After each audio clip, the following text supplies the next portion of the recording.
이번 토픽은 다중공선성, 영어로는 멀티콜리니애리티입니다. 멀티라는 게 여러 개잖아요. 그래서 여러 개가 함께 선형을 이룬다는 뜻이에요. 이거와 관련되어 있는 것은 가정 중에 6번째와 관련되어 있습니다. 관련되어 있다 그랬지 제가 다중공선성과 이거가 동일하다고 얘기하진 않았습니다. 관련만 되어 있습니다. 그거에 대해서는 조금 이따 다시 설명을 드리고요. 자, 가정 6에 대해 설명을 드리도록 하겠습니다. There is no exact linear relationship among independent variables. 독립변수 간에요. 선형 관계가 있으면 안 되는데 어떠냐면 완전한 선형 관계가 있으면 안 된대요. 자, 여기서 유의할 점이 하나 있습니다. 6번째 가정에서는 X 간에는 완전한 선형 관계가 있으면 안 된다고 했어요. 그래서 선형 관계가 쉽게 표현하면 없어야 됩니다 했어요. 그런데 제 가정 1을 보겠습니다. 가정 1에서는 선형 관계가 있어야 된다고 했어요. 그러니까 둘이 모순일 것 같은데 모순이 아닙니다. 가정 1은 X와 Y 간에, 즉 독립변수와 종속변수 간에 선형관계가 있어야 한다는 얘기고요. 6번째는 X 간에, 독립변수 간에 완전한 선형관계가 있으면 안 된다는 뜻입니다. 그러니까 결론적으로 이래요. X와 Y 간은 선형관계가 있어야 돼요. 근데 X 간에는 완전한 선형관계가 있으면 안 됩니다. 그럼 멀티콜리니애리티는 무엇인가? 멀티콜리니애리티는요, 완전한 선형관계가 아니고 상당한 선형관계입니다. X 간에 상당한 선형관계가 있는 경우를 말합니다. 따라서 6번과 이 다중공선성은 동일하지는 않습니다. 가정 6에서는 완전한 선형관계는 없어야 된다고 했고, 다중공선성은 완전한 선형관계를 말하는 것이 아니고 매우 높은 선형관계를 말합니다. 따라서 이렇게 말씀드릴 수 있어요. 다중공선성 문제가 존재한다고 해서 회귀분석을 못하는 것은 아닙니다. 왜냐하면 회귀분석의 가정을 어긋난 것은 아니기 때문에 그렇습니다. 그런데 다중공선성 문제, 즉 독립변수 간에 상당한 선형관계가 존재하게 되면 상당한 심각한 문제를 일으킵니다. 그래서 어떤 문제를 일으켰는지 그거에 대해서 공부를 할 건데요. 공부하는 순서는 이렇습니다. 앞에서 다른 가정과 마찬가지로 첫 번째 개념, 즉 다중공선성의 개념이 무엇인가를 공부할 거고, 그 다음에 어떤 유형이 있는지 공부할 거고, 세 번째는 그러면 다중공선성이 존재해요. 그럼 뭔 문제가 발생하는가? consequences를 공부할 거고요. 네 번째는요, 그럼 다중공선성을 테스팅하는 방법이 있나? 검증하는 방법을 공부할 거고요. 다섯 번째는 그래, 다중공선성 문제가 존재해, 이게 심각해, 그러면 이거를 어떻게 치유할 것인가를 공부할 것입니다. 이 순서로 공부하겠습니다. 이 예를 보겠습니다. 종속변수의 값은 여기 y 이렇게 나와 있고 x1 값, x2 값이 나와 있습니다. 첫 번째 관찰점은 y 값이 11이었고 x1이 1, x2가 2였습니다. 두 번째 관찰값은 이렇게 나왔습니다. 세 번째 관찰값은 이렇게 나왔고요. 네 번째 관찰값은 이렇게 나왔습니다. 자, 여기서 x1과 x2를 자세히 살펴보면 이런 관계가 있습니다. x2는 2 곱하기 x1입니다. 자, 여기 볼까요? x1이 1일 때 x2는 2죠? 2배죠? x1이 3일 때 x2는 6이고요. x1이 마이너스 2일 때 x2는 마이너스 4, x1이 2일 때 x2는 플러스 4입니다. 즉, 이런 관계가 존재했습니다. 즉, 어떤 상황인가요? 완전한 선형관계가 있습니다. 독립변수 간에. 다시 말씀드리면 독립변수 간에 완전한 선형관계가 있는 것이지 지금 종속변수인 y하고는 언급을 한 적이 없습니다. 만약 이런 경우에 회귀 분석을 하면 어떤 결과가 나올까 한번 살펴보도록 하겠습니다. 회귀 분석을 하면 이런 식이 나올 수가 있습니다.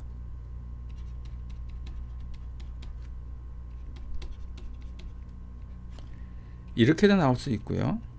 또 이렇게도 나올 수 있습니다.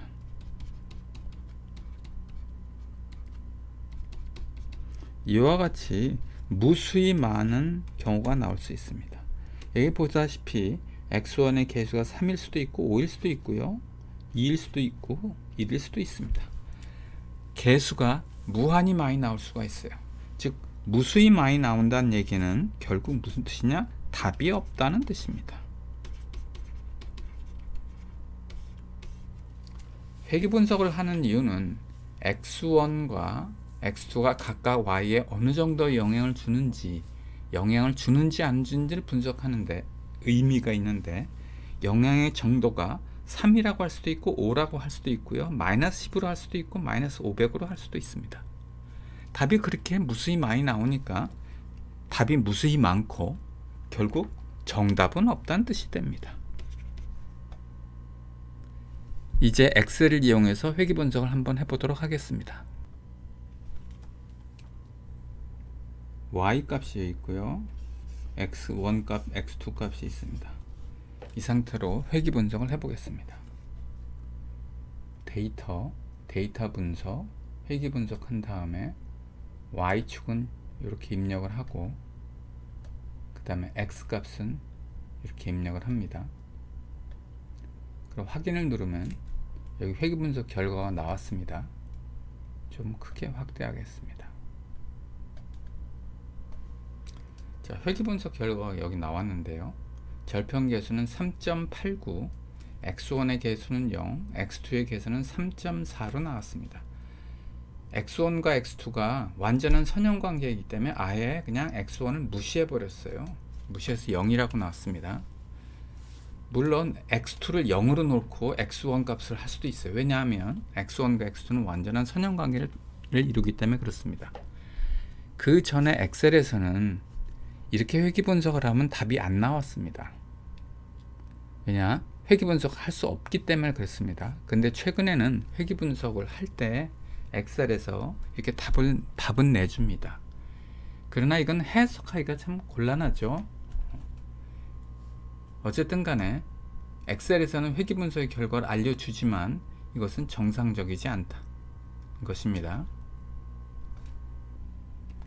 이 예에서 6번이 어긋난 경우를 봤습니다. 즉 x1과 x2가 완전한 선형관계를 이루고 있는 경우입니다. 근데 우리가 공부하는 다중공선성은 완전한 선형관계가 아니고 상당한 선형관계죠. 매우 높은 선형관계를 말합니다. 따라서 이 예는 다중공선성이 있는 예제라고 볼 수가 없습니다. 그러면 이걸 어떻게 바꾸면 되냐면 예를 들어서 이걸 3으로 바꿔보겠습니다. 그럼 x1과 x2는 어떤가요? x1과 x2는 완전한 선형관계가 아니고 매우 높은 선형관계를 이루고 있습니다. 엑셀에서 코릴레이션 한번 계산해 봤습니다.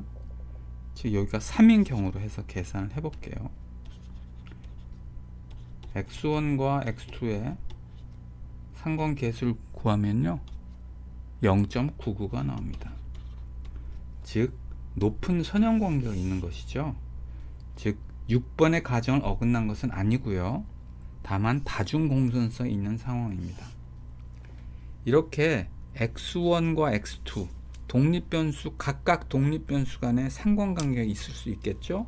그래서 그런 게 유형 중에 첫 번째 유형 pairwise 쌍으로, 그래서 쌍으로 하면 x1과 x2의 쌍으로 다중공선성이 존재하는 경우가 있습니다.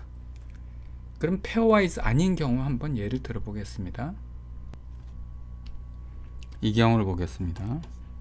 자, 첫 번째 관찰점은요 이렇게 생겼어요.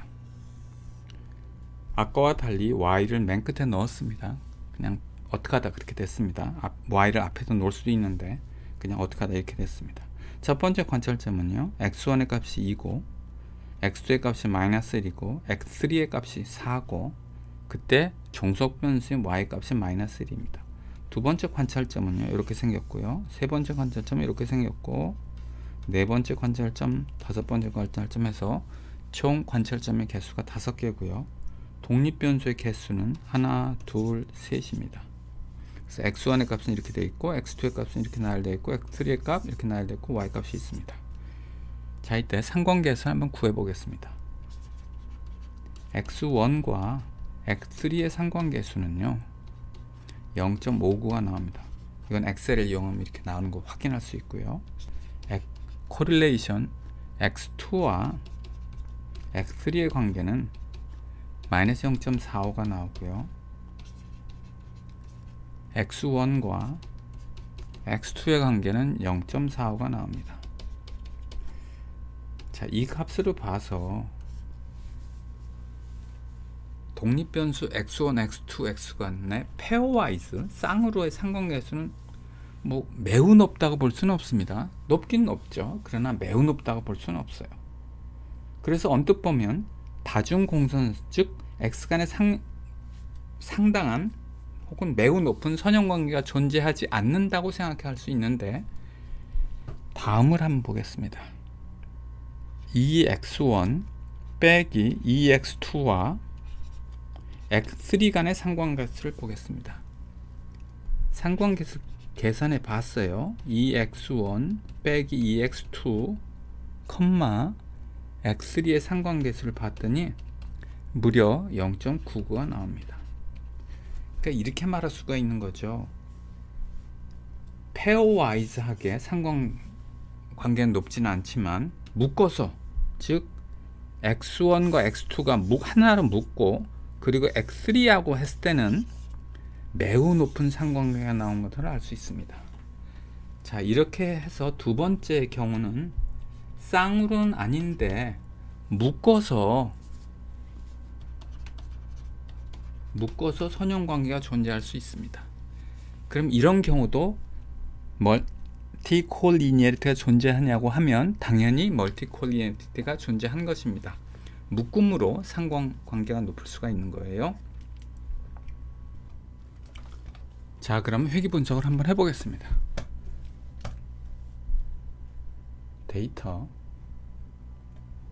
데이터 분석에서요 회귀 분석을 하는데 x3를 제외하고 한번 해볼게요. 종속 변수는 y고요. 독립 변수는 x1과 x2만 합니다. 그리고 회귀 분석을 해보겠습니다.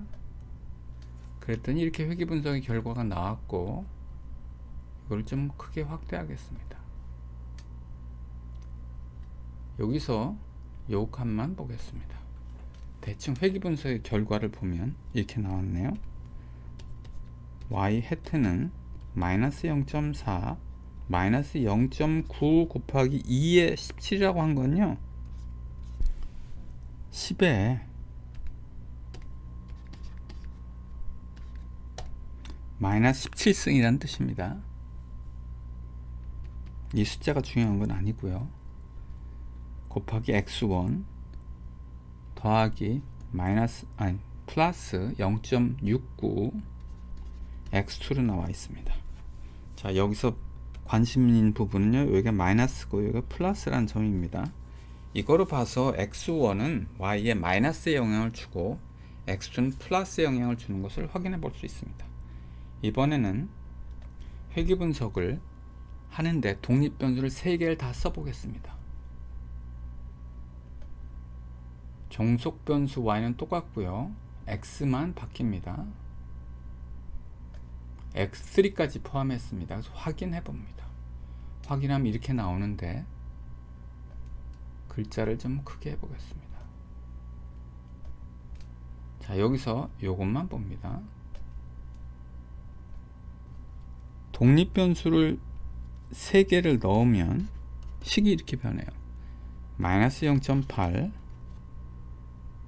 더하기 0.9 x1 빼기 마이너스 0.2 x2 빼기 0.55 x3가 나옵니다.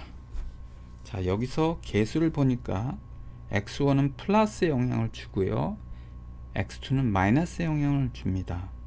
그리고 x3는 마이너스 영향을 주고요. 식 1번과 2번은 어떤 차이가 있나요? 어마어마한 차이가 존재하죠. 식 1번에 따르면 x1은 마이너스의 영향을 주고 x2는 플러스의 영향을 줍니다. y한테. 반면에 식 2는 어떻습니까? x1은 플러스 영향을 주고 x2는 마이너스 영향을 주는 거예요. 만약에 식 1이 진짜라고 해보겠습니다. 진짜 맞는 식이라고 하면 멀티콜리니에이티가 높은 x3가 도입됨으로 인해서 해석이 완전히 뒤집어지는 거예요. 왜냐하면 이 사인이 마이너스 플러스에서 마이너스로 변환했기 때문에 그렇습니다. 이런 일이 왜 발생하느냐 하면 멀티콜리니에이티 때문에 그렇습니다. 자, 멀티콜리니에이티가 발생하게 되면 어떤 일이 발생할까? 첫 번째요, 이런 식으로 계수가 엉망이 됩니다. 그래서 estimates가 계수 추정값이죠. 그러니까 계수값이 imprecise하고 정확하지 않고요, unreliable 합니다. 믿을 수가 없어요. 해석할 수가 없어요. 라는 뜻이에요.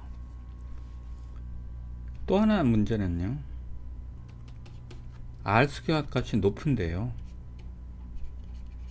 높다는 뜻은 뭡니까? X가 Y를 잘 설명한다는 뜻이죠. 그런데 T 검정을 해보려면 규모가설을 채택하는 경우가 많습니다. 어떤 규모가설은 이런 거예요. 즉 베이타 i가 0이라는 건 뭐죠? xi가 y에 영향을 주지 않는다는 거예요. 즉 y를 해석할 때 x1이 도움이 안 된다는 뜻이죠. y의 변동을 x가 설명하지 못한다는 뜻입니다.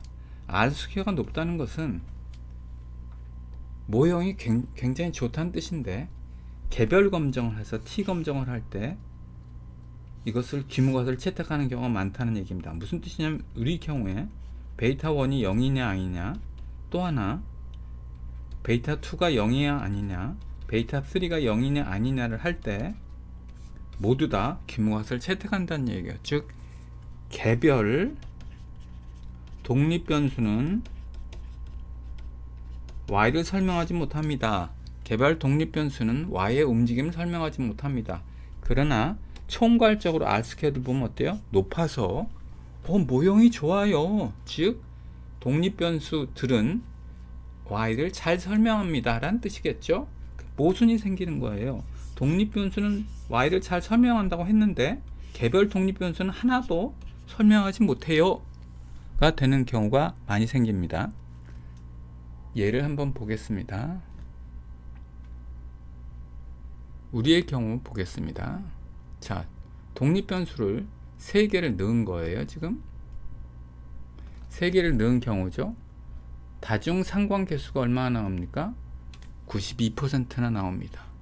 그 다음에 결정계수고 85%나 나옵니다. 상당히 높죠. 그런데 x1, x2, x3에 대해서 테스트하면 t 통계량 테스트 스태티스의 값이 얼마나 나왔는지 보도록 하겠습니다. 여기 볼까요?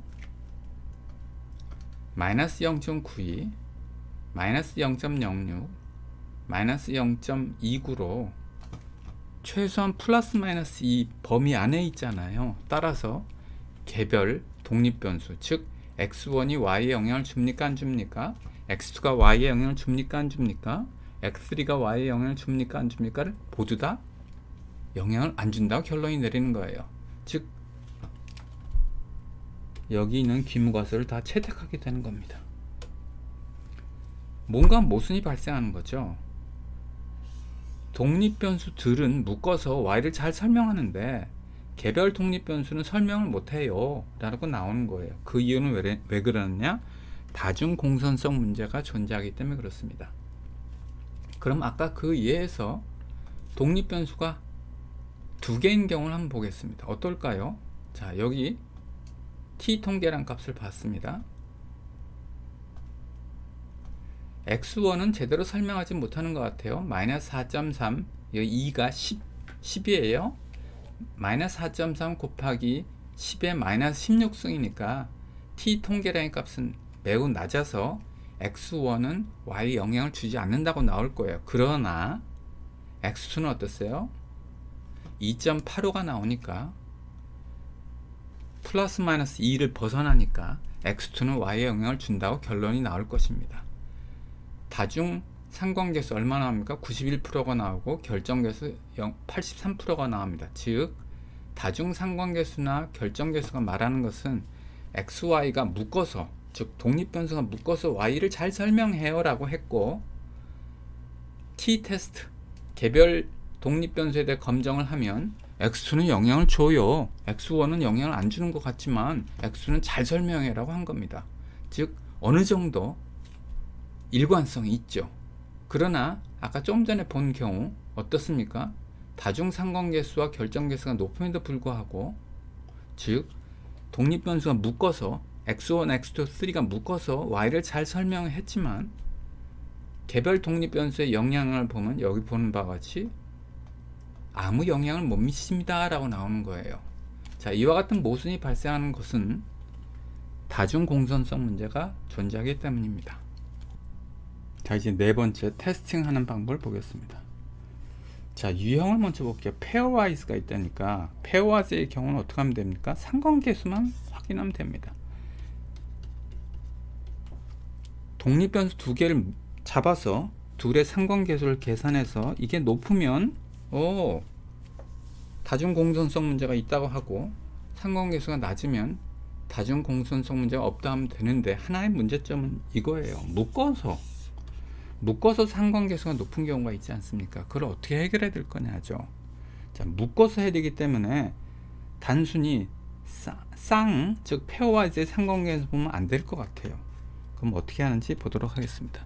x1을 기준으로 해볼게요. x1과 x2, x3 x2, x3가 묶어서 x1과 상관관계가 있을 수도 있고, x2하고 x1, x3가 묶어서 상관관계가 있을 수도 있고, x3를 기준으로 해서 x1과 x2가 묶어서 상관관계가 있을 수 있잖아요. 그래서 이 선형관계를 찾아볼 필요가 있는 거예요. 그러면 어떻게 하면 되냐면 이렇게 하면 되겠네요. x1을 종속변수로 놓고 x2와 x3를 독립변수로 놓고 회귀분석을 합니다. 그리고 나서 뭘 계산하냐면 R스퀘어를 계산한다면 이 R스퀘어는 뭘 나타낼까요? 이 R스퀘어는 바로 요거에, 즉 x1과 나머지, 즉 x2, x3의 묶음의 상관계수를 표현할 거예요. 이것을 R스퀘어드라고 표시하면 혼동이 있을 수 있으니까 원이라고 표시하겠습니다. 두 번째는 이 경우를 보겠습니다. 이 경우는 어떻게 하면 될까요? 종속변수에다 x2를 놓고요, 독립변수에 x1과 x3를 넣는 겁니다. 그럼 이때 상관계수가 나오겠죠? 이때 상관계수는 뭐와 뭐의 상관계수일까요? x2와 나머지 x1, x3의 묶음과의 선형관계를 표시하겠죠? 이것을 r 스퀘어드라고 하면 되겠는데 오해가 있을 수 있으니까 r2 스퀘어드라고 하겠습니다. 이제 나머지 x3를 종속변수를 놓고 독립변수를 x1, x2로 놓습니다. 이때 r 스퀘어드가 나오겠죠? 이 r 스퀘어드는 뭐와 뭐의 선형관계를 나타내냐 하면 x3와 x1, x2의 묶음의 선형관계를 나타냅니다. 요거겠죠? 이때 r 스퀘어드를 그냥 r 스퀘어로 쓰면 안 되니까 r 스퀘어드 3라고 하겠습니다. 즉 이렇게 결론을 내릴 수 있네요. 요것들을 보면, 즉 r1 스퀘어드, r2 스퀘어드, r3 스퀘어드를 보면요, 묶음의 선형관계가 얼마나 높은지를 확인해 볼 수가 있습니다. 이 r 스퀘어드를 가지고 선형 관계가 있는지, 즉 다중 공선성 문제가 있는지를 확인할 수가 있는데, 이거보다 좀 더 좋은 방법은 variance inflation factor라는 것입니다.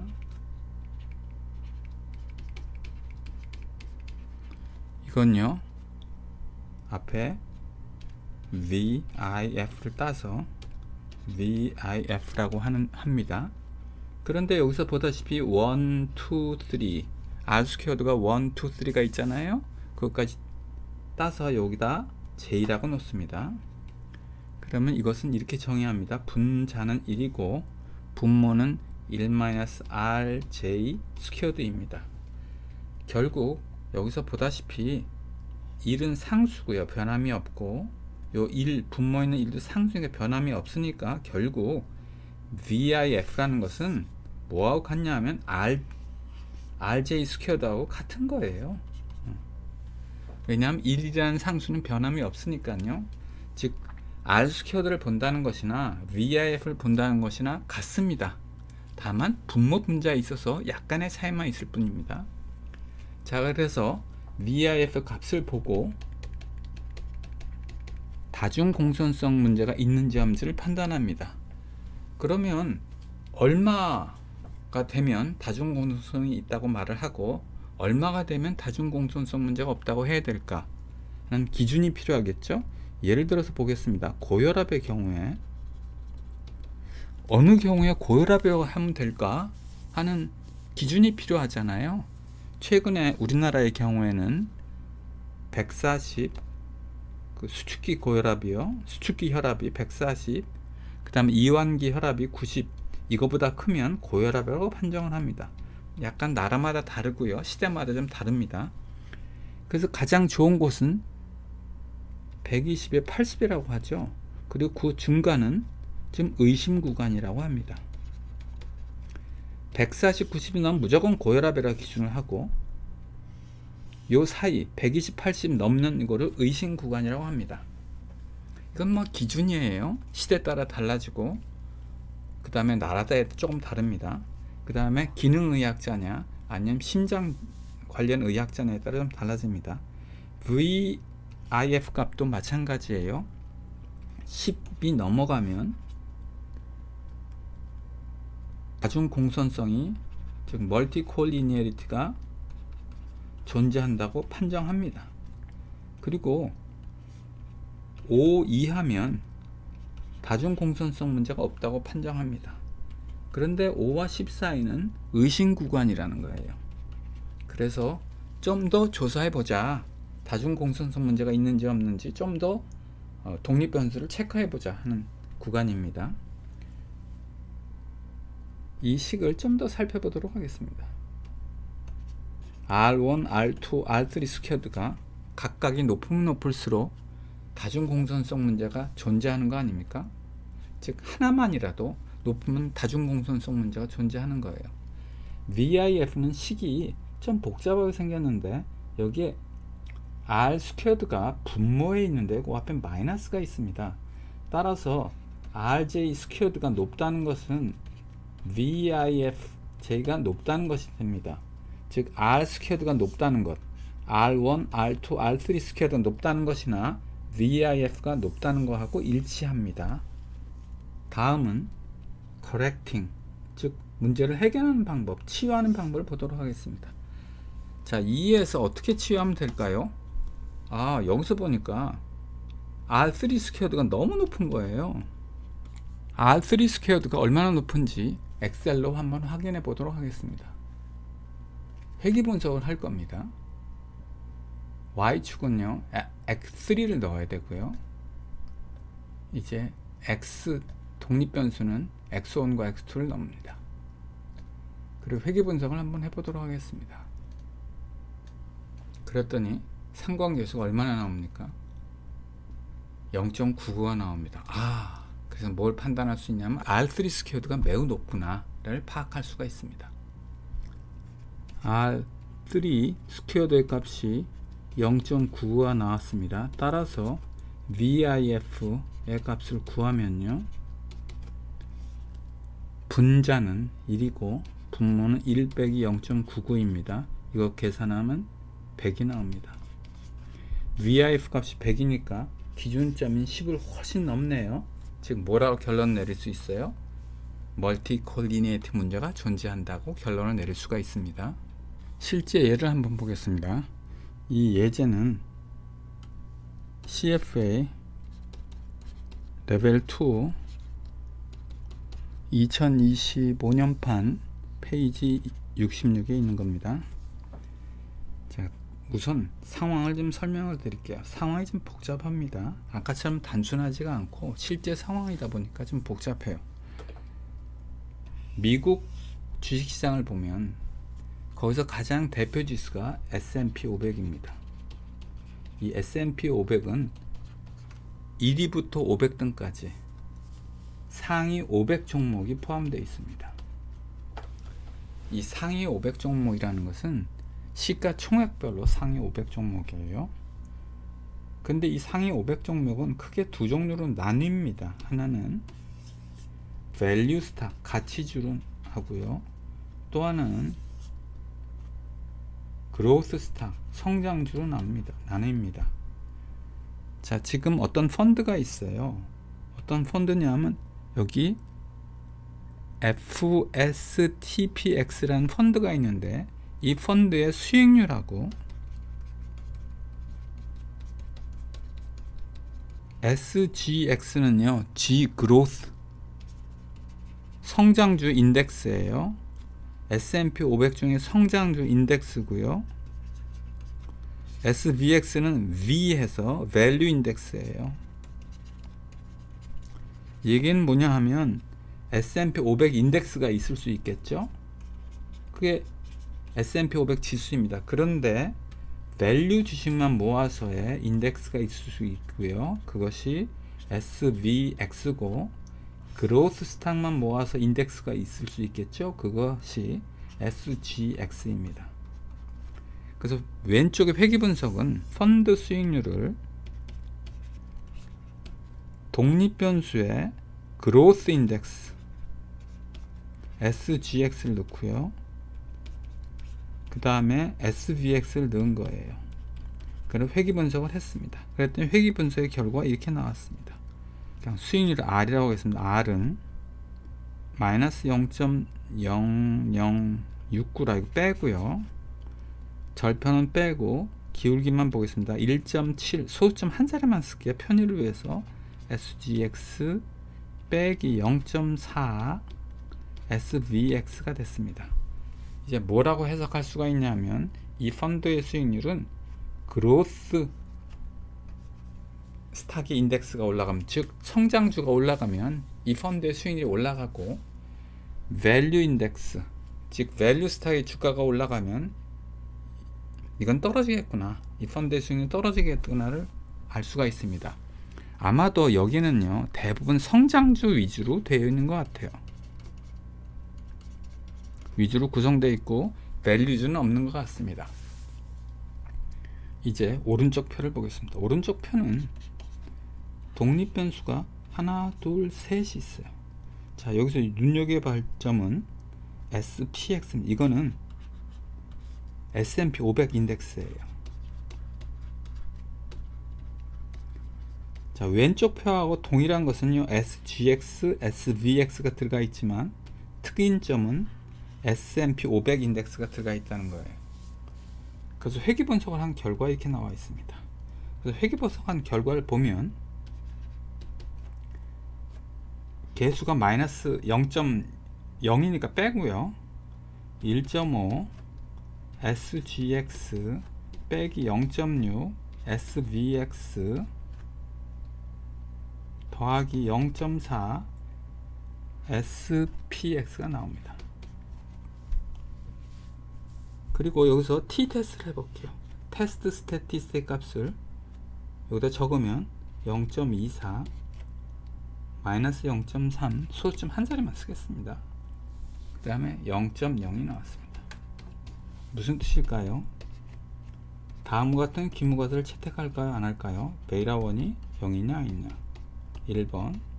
두 번째, 베이랏 1, 2가 0이냐 아니냐. 세 번째 베이라 3가 0이냐 아니냐를 테스트할 때 결과가 어떻게 되나요?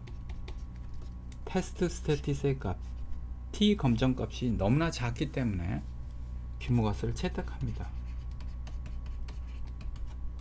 규모가설을 채택한다는 뜻은 무슨 뜻일까요? 베이라1이 통계학적으로는 0이구나.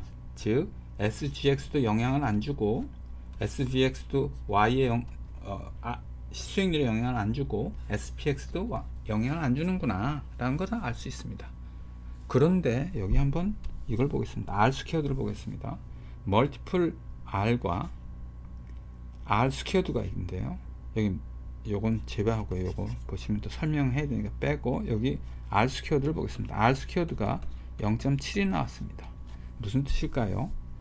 지금 독립변수가 3개가 있는데 x1, x2, x3가 있는데 이것이 묶어서 y에 영향을 줄 때 몇 퍼센트가 설명하냐면 y의 움직임 중에서 78%를 설명하고 나머지 22%는 모르겠어요 라는 뜻입니다.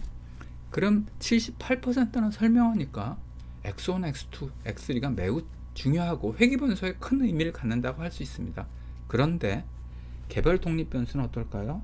의미가 없어 라고 결론이 나옵니다. 이런 이유가 왜 발생했을까요? 그 발생한 원인은 멀티콜리니에이티 때문에 그렇습니다. 자, 그럼 왜 여기서 멀티콜리니에이티가 존재하게 됐는지 그 이유를 설명드리겠습니다. 왼쪽에서는 value 인덱스와 growth 인덱스를 독립변수에 넣었습니다. value 스탁과 growth 스탁은 다르잖아요. 그래서 SVG와 SVX 간에는 선형관계는 높지 않을 거예요. 그런데 오른쪽의 경우에 SPX가 넣었습니다. SPX는 어떤가요? SPX는 value 스탁과 growth 스탁을 합친 거예요. 즉 value와 growth를 합친 게 S&P 500이다 보니까 value 인덱스와 growth 인덱스 간에는 관계가 없지만 value 인덱스, growth 인덱스를 묶어서 S&P 500 인덱스와는 관계가 있겠죠. 그래서 멀티콜리니에이트 문제가 존재하게 되는 것입니다.